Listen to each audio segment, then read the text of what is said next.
বন্ধুরা, আপনারা কেমন আছেন? আশা করি সবাই ভালো আছেন। তো গ্রামে আসলে কিছু কিছু জিনিস খুব মনে ধরে। তার ভিতরে আমাদের এলাকায় আহ, আমরা আমাদের বাপ দাদার কাছ থেকে শুনে আসছি যে এই জায়গাটা হচ্ছে প্রাচীন জায়গা, প্রাচীন আমলের একটা জায়গা। তো এখানে প্রাচীন কিছু জিনিস আছে, এপাশে একটা মন্দির আছে। তো সবচেয়ে ইন্টারেস্টিং জিনিসটা হচ্ছে আপনাদের আমি দেখাবো, আপনারা আমার সাথে থাকুন। সেটা হলো কি, আপনারা যদি দেখেন তো নিশ্চয়ই আপনারা বলবেন যে এইসব কথা কি এখন কি প্রচলন আছে। তো এই যে দিঘিটা দেখতেছেন, ভিডিওটা একটু নেন দিঘির। এই যে দিঘিটা দেখতেছেন, কত বড় একটা দিঘি, দেখেন পানিগুলা। তো এই দিঘিটার আসলে একটা রহস্য আছে।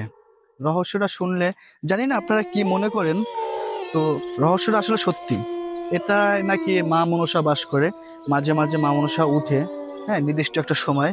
তো এর কারণে কিন্তু এই এলাকায় যত লোকজন আছে, তারা কিন্তু এই পুকুরে নামে না, বা এই পুকুরে কোনো মাছ চাষ করে না। হ্যাঁ, পুকুরে নামতেও পারে না, এই পানি তারা ব্যবহারও করতে পারে না। তো এই প্রাচীন জিনিসটার কথা আপনাদের তুলে ধরলাম, কারণ অনেকে আপনারা আবার বলবেন, হ্যাঁ প্রাচীন জিনিসের আবার এইগুলো হয় নাকি, মা মনসা টনসা। আসলে এটা বাস্তব। এর জন্য আসলে আপনাদের কাছে তুলে ধরলাম ভিডিওটা। জানি না কথাটা আসলে এখন সত্য কিনা। তো এর জন্য ভিডিওটা করা। আশা করি সবাই ভিডিওটা দেখবেন। আপনাদের বিনোদন দেওয়ার জন্যই আসলে মূলত আমাদের ভিডিও বানানো।